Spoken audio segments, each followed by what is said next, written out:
Media Korea Selatan sorot target berat Shin Tae-yong. Shin Tae-yong resmi memperpanjang kontraknya dengan PSSI sebagai pelatih timnas Indonesia selama 3 tahun ke depan. Perpanjangan kontrak ini menjadi sorotan media Korea Selatan yang menilai PSSI realistis dalam menetapkan targetnya. Media Korea Selatan sendiri menilai target PSSI untuk membawa timnas Indonesia masuk 100 besar peringkat FIFA dalam kurun waktu 4 tahun terbilang sangat realistis. Hal ini dikarenakan timnas Indonesia tergabung di grup C kualifikasi Piala Dunia 2026 bersama tim-tim kuat seperti Jepang, Arab Saudi, Australia, Bahrain, dan juga Cina. Sportscan, salah satu media Korea Selatan menilai PSSI tidak yakin kalau Shin Tae-yong mampu membawa timnas Indonesia lolos ke Piala Dunia 2026. Menurut mereka, PSSI lebih fokus pada peningkatan peringkat FIFA timnas Indonesia sebagai tolak ukur keberhasilan Shin Tae-yong. Apa syarat perpanjangan kontrak pelatih PSSI ke Shin Tae-yong? Bukan tiket ke Piala Dunia, tapi masuk ke peringkat 100 FIFA.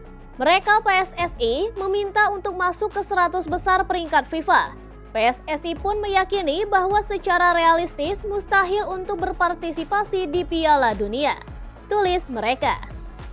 Meskipun targetnya bukan Piala Dunia 2026, publik Indonesia tetap berharap kalau Shin Tae-yong mampu membawa timnas Indonesia melaju ke putaran final atau setidaknya mengamankan satu tempat di putaran keempat kualifikasi Piala Dunia 2026.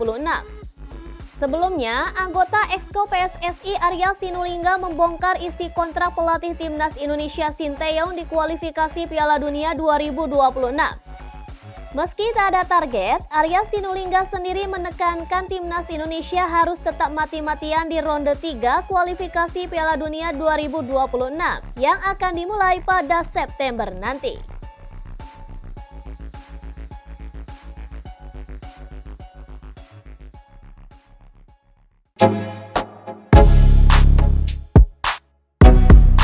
Cara Shin Tae-yong tanggapi kritikan pedas. Begini cara Shin Tae-yong menanggapi kritikan selama menjadi pelatih timnas Indonesia. Sebagai pelatih sepak bola profesional, kritikan adalah sesuatu yang lumrah bagi Shin Tae-yong. Shin Tae-yong kerap menerima kritikan dari para pengamat selama berkarir menjadi pelatih timnas Indonesia. Pelatih asal Korea Selatan tentu mengikuti pemberitaan dari media-media tanah air soal sepak bola Indonesia. Informasi tersebut disuplai secara rutin oleh penerjemahnya saat ini, yaitu Jong Seok-seo atau yang dikenal sebagai JJ. JJ mengaku bahwa Shin Tae-yong memilih tak menanggapi kritikan dari luar. Coach Shin tidak pernah menanggapi, ujar Jong Seok-seo dilansir dari kanal YouTube Plus 26. Dia tahu dengan kritikan tersebut. Karena salah satu tugas saya adalah memberitahu apa yang terjadi di media, ujarnya. JJ mengaku bahwa Shin Tae-yong memilih bercerita apa adanya tentang situasi tim. Pelatih asal Korea Selatan tersebut selalu jujur dalam menyampaikan situasi di dalam internal timnya. Saya kasih tahu apa adanya, ujar JJ. Dia tidak pernah mengubah-ubah. Suasana yang ada itu disampaikan, ujarnya. Salah satu kritikan yang paling pedas ke Shin Tae-yong datang dari Tommy Welly atau kerap disapa sebagai Bung Towel. Bung Towel kerap melontarkan kritik pedas atas Shin Tae-yong dan timnas Indonesia. JJ mengaku bahwa Shin Tae-yong tidak mempermasalahkan kritik dari manapun. Dia kan salah satu pengamat ya, ujar JJ. Ya dia berhak bicara apapun. Soal mau terima, mendengarnya, atau bicara balik soal itu, kembali ke masing-masing pihak yang dikritik, ujarnya. Shin Tae-yong kini sudah memperpanjang kontrak bersama timnas Indonesia.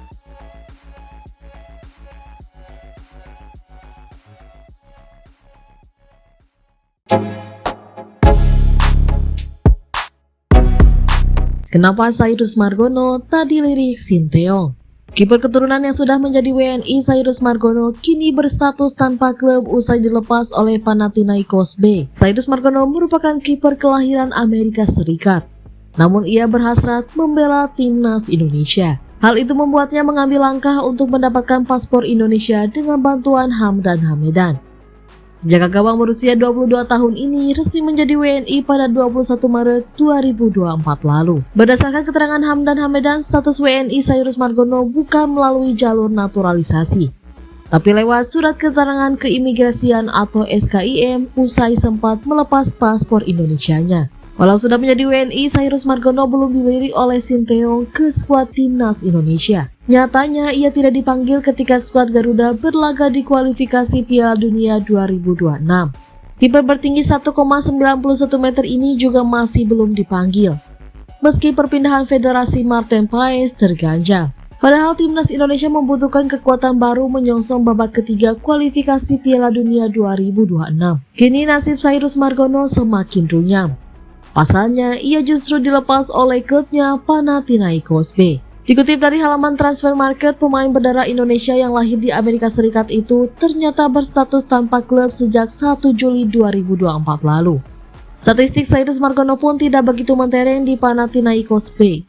Ia baru bermain dalam 17 pertandingan selama 3 musim terakhir. Situasi ini bisa membuatnya makin kesulitan untuk dipanggil Sinteyong ke timnas Indonesia. Apalagi skuad Garuda punya kiper andalan dalam diri Hernando Ari hingga Adi Satrio.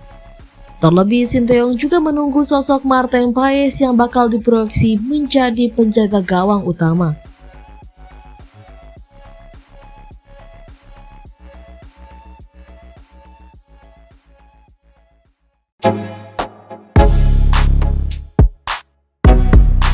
Fadly Alberto, pemain timnas U16 dapat hadiah rumah. Sempat viral kisah striker timnas Indonesia U16, Fadly Alberto yang rumahnya jauh dari kata layak. Kini kebahagiaan datang, dirinya dapat hadiah rumah. Fadly Alberto, jagoan timnas Indonesia U16 tinggal di Desa Banjarsari, Kecamatan Trucuk, Bojonegoro. Rumah yang dihuni bersama ayah dan ibunya berdiri di atas tanah perhutani, oleh karena itu bangunannya sangat sederhana bukan permanen.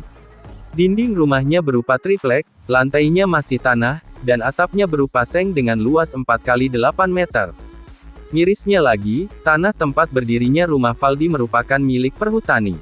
Artinya, bisa dibongkar kapan saja. Dilansir dari Detik Jatim, Fadly Alberto sekeluarga kini berbahagia. Mereka mendapat hadiah rumah. Hadiah rumah itu diterima Fadly dari pengusaha Bojonegoro dan pemilik Real Food, Handoko. Fadly pun langsung mengucap syukur hadiah yang tak pernah dibayangkan sebelumnya itu. Penyerahan rumah simbolis itu dilakukan langsung oleh owner Real Food, Handoko dengan didampingi anggota DPRD Jatim, Budiono. Dalam plakat tersebut tertulis, "Rumah untuk Sang Bintang".